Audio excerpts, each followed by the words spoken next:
Ayo Rafa, lempar! Teman di rumah pasti sudah gak asing lagi dengan permainan kami ini ya. Mirip dengan bola basket.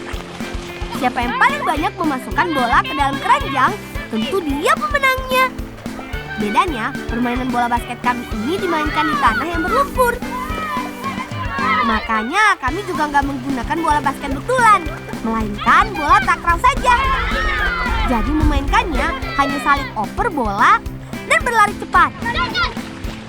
Bolanya nggak bisa digiring dan dipantulkan ke tanah ya. Iya, masuk! Siapa dulu dong? Bolang! Walaupun kreasi kami sendiri, bermain bola lumpur ini seru loh. Kami juga bisa membantu petani menggemburkan tanahnya sebelum ditanam padi. Iya, kalau diinjak-injak seperti ini, kami sama saja seperti kerbau yang sedang membajak sawah kan? Ayo, masuk lagi! Menang atau kalah nggak masalah. Permainan ini tetap asik kok. Yang paling penting, tubuh sehat karena badan aktif bergerak. Betul gak?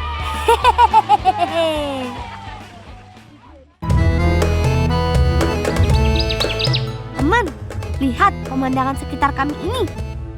Indah kan? Oh iya, kami anak-anak Kecamatan Kembang Tanjung, Kabupaten Pidi, Provinsi Aceh. Nah, yang ada di kiri dan kanan kami ini Tambak Bandeng. Iya, daerah kami daerah pesisir dekat laut. Jadi mudah untuk bertambak bandeng dengan airnya payau. Selain tambak bandeng, kami punya banyak hasil bumi lainnya. Ikuti terus petualangan kami ya.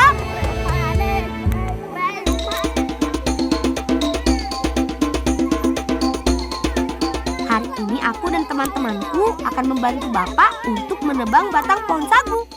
Pohon sagu memang banyak ada di desa kami. Tuh, bapak-bapak sudah siap dengan peralatan tempurnya.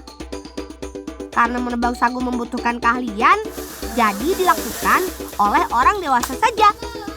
Mula-mula, paman harus naik ke pohon untuk membersihkan pelepah sagu. Kalau sudah, baru deh siap untuk ditebang.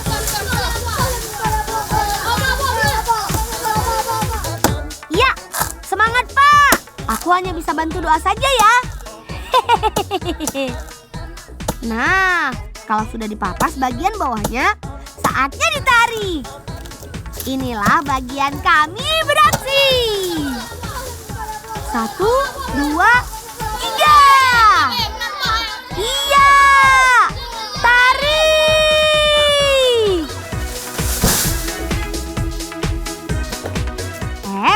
Belum selesai.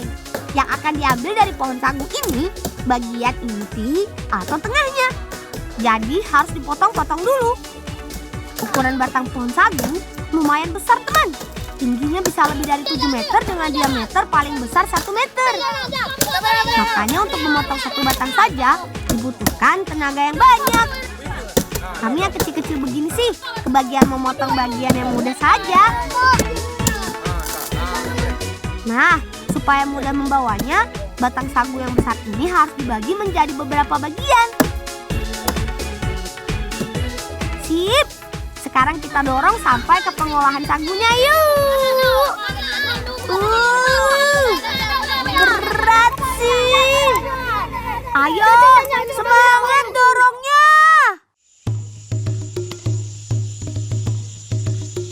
Selain tambak bandeng yang aku bilang tadi, penduduk di sini juga punya sentra pengolahan sagu.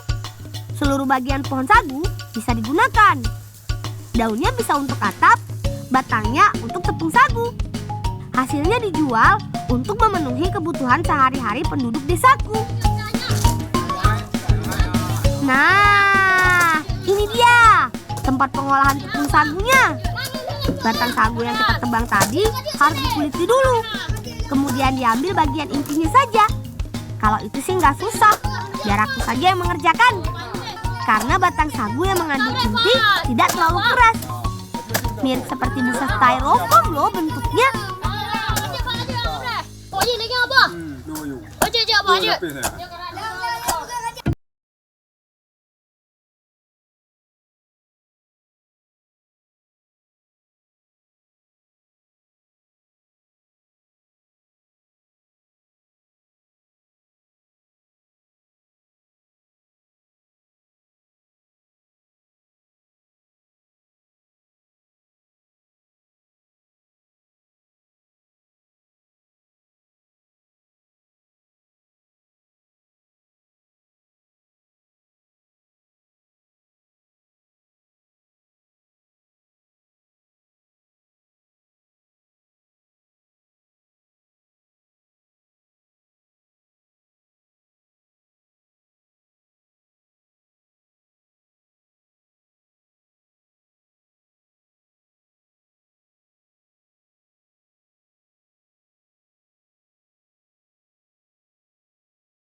Sagu kemudian didiamkan dalam bak supaya patinya mengendap selama 12 jam. Tapi tenang, kita nggak perlu menunggu lama selama 12 jam ya. Ada bak lain yang sudah berisi pati sagu yang siap untuk diambil. Pati ini siap diolah deh. Tapi kalau mau lebih bagus, pati sagu bisa juga diperas lagi, seperti yang dilakukan oleh Rafa. Injak-injak terus sampai airnya keluar semua. Pati sagu yang sudah tidak tersisa airnya dijemur di terik matahari. Syarul, me kena ju mangat kakak ade lah, Mbak. Me kena ju yang kali tu hayaknya, Mbak.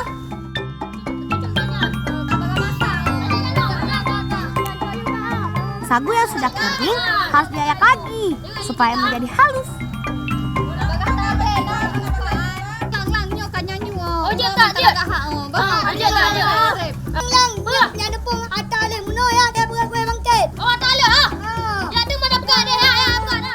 Sip deh Rafa, yuk, aku sudah nggak sabar nih. Bakal jadi apa ya si tepung sagu ini?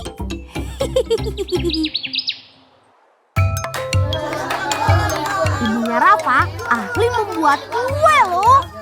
Hari ini kami akan membantunya membuat kue bangkit berbahan tepung sagu. Ayak dulu tepung sagu buatan kita tadi ya, Sahrul. Rafa bertugas memarut kelapa. Sedangkan aku, ibunya Rafa dan Kak Mimi membuat adonannya. Bahan untuk kue bangkit sederhana saja. Gula halus, telur, santan kelapa, dan tentu saja si tepung sagu. Masukkan 2 butir telur ke dalam gula halus. Setelah itu, kelapa yang diparut Rafa tadi diperas untuk dijadikan santan oleh Kak Mimi. Masukkan tepung sagu yang sudah dihaluskan. Lalu, tuangkan santan ke gula halus dan telur tadi. Bagi menjadi 3 bagian warna ya. Uleni sampai kalis. Nah, adonannya jadi dan siap untuk dicetak. Tambahkan tepung supaya nggak lengket di tangan. Lalu gilas tipis ya. Bentuk sesuai dengan cetakan. Ayo, Sahrul, buat yang bagus ya. Selain kue bangkit, ada juga kue bungong jaro. Tapi bahannya bukan dari tepung sagu, melainkan tepung ketan. Membuat kue bungong jaro membutuhkan keterampilan tangan membentuk bunganya. Tidak cuma dicetak seperti kue bangkit. Cantik-cantik semua ya. Sekarang kue harus dibakar. Hati-hati gosong ya. Kalau kue bungong jaro dimasaknya dengan cara digoreng.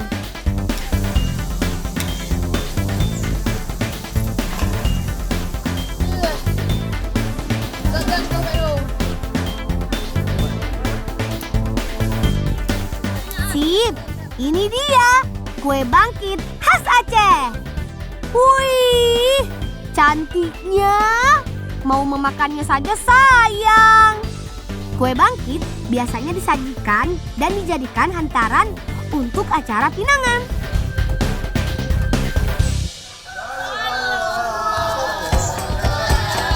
Hari ini kami akan membawa kue bungong jaro dan kue bangkit untuk hantaran pinangan paman.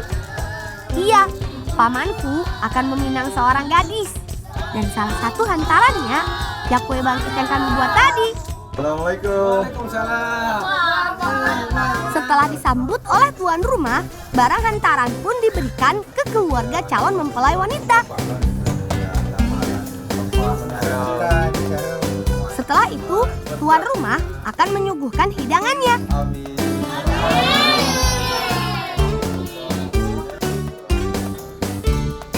Nah, kue bangkit ini juga jadi hidangan yang disajikan tuan rumah loh. Tunggu apa lagi? Yuk, kita cicipi kue bangkit yang cantik ini.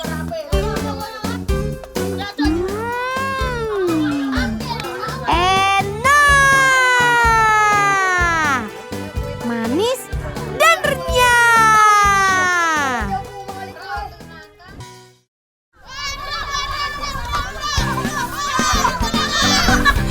Eits, nggak kena. Teman di rumah, ada yang tahu kami sedang bermain apa? Ada yang menyebut permainan ini galasin. Ada juga yang bilang namanya takalar. Kalau kami di Aceh menyebutnya tatakala. Ada yang tahu bagaimana cara bermainnya? Iya, ada 2 tim. Satu tim yang berjaga, satu tim lagi harus berusaha menembus pertahanan lawan dengan melewati kotak-kotak yang tersedia. Tim yang berjaga hanya boleh berdiri sesuai garis ya. Ayo kak, lari! Seru loh. Apalagi kami memainkannya bersama kakak-kakak. Ayo Rafa, hadang aku. Gak kena. Weh. Ayo. Sekarang harus melewati batas pertahanan terakhir ini. Lawan yang berjaga juga harus jeli menghadang ya.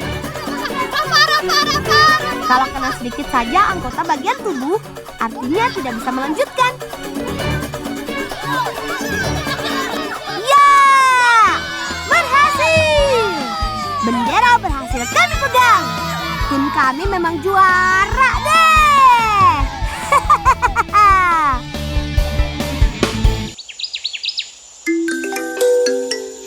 Teman, selain sagu, ada tumbuhan khas pesisir yang kaya manfaat loh. Salah satunya lipa. Nah, selain daunnya, kami akan memetik buahnya juga nih. Mirip seperti kelapa sawit ya. Bonggolnya besar dan satu bonggol terdiri dari banyak buah.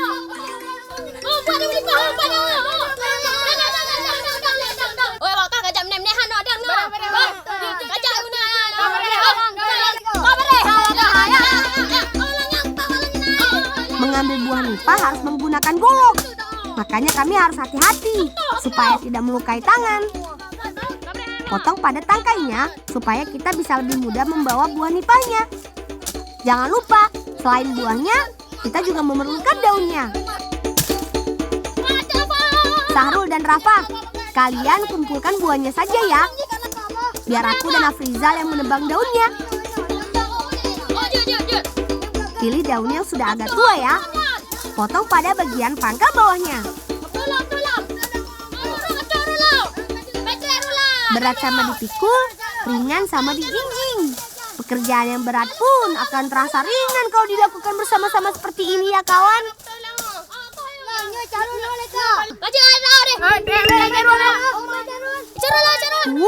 Kemana sih Sahrul? Tahu-tahu menghilang.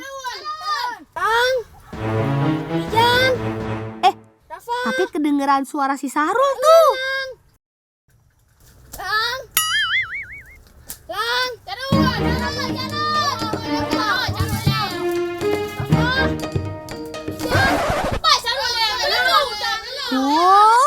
Dicariin malah nakut-nakutin. Kami nggak takut. Sudah, ayo pulang. Nanti keburu sore.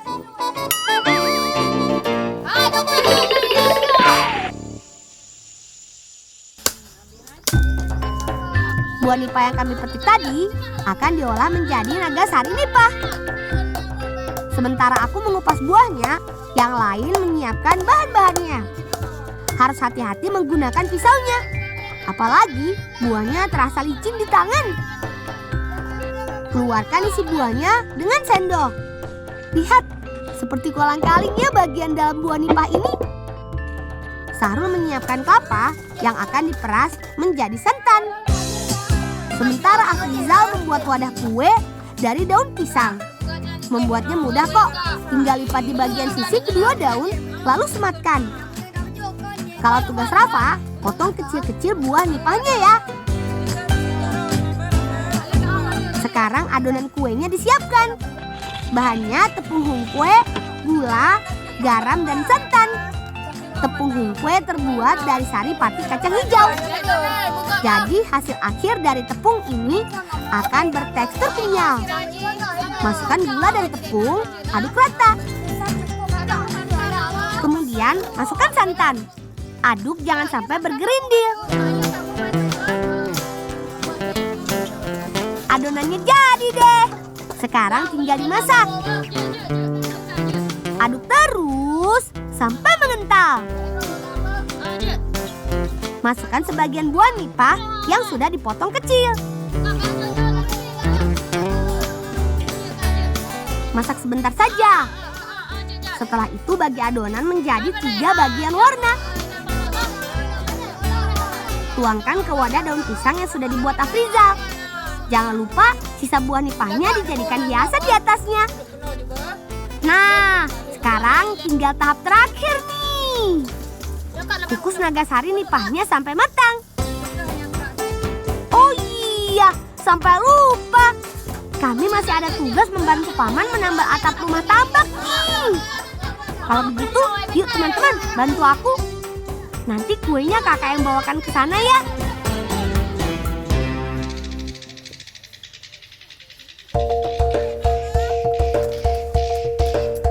Atap rumah ditambak sudah harus diganti kawan. Untung saja nenekku ahli membuat atap dari daun nipah. Kata nenek, atap daun nipah lebih kuat dari rumbia loh. Membuat atap ini harus sabar dan teliti. Jangan sampai ada celah sedikit pun. Bisa-bisa nanti atapnya bocor deh. Lipat daun nipah yang sudah kering, kemudian jahit dengan tulang daunnya. Nah, kalau urusan naik atap, biar aku dan paman saja yang mengerjakannya. Memasangnya juga harus benar ya. Tumpuk bagian yang bolong dengan atap yang baru. Ikat yang kuat. Jadi deh. Sekarang rumah tambak ini nggak bocor lagi. Jadi aman deh. Pas banget. Pucuk dicinta, ulam pun tiba. Pas lagi lapar-laparnya, si cantik manis naga sarinya datang. Tuang dengan gula merah sesuai selera ya. Duh. Aku udah gak sabar nih. Gimana Nek rasanya? Enak ya? Teksturnya lembut, manisnya juga pas. Ditambah isian buah nipahnya yang renyah. Ikan hiu main di atap. Mantap!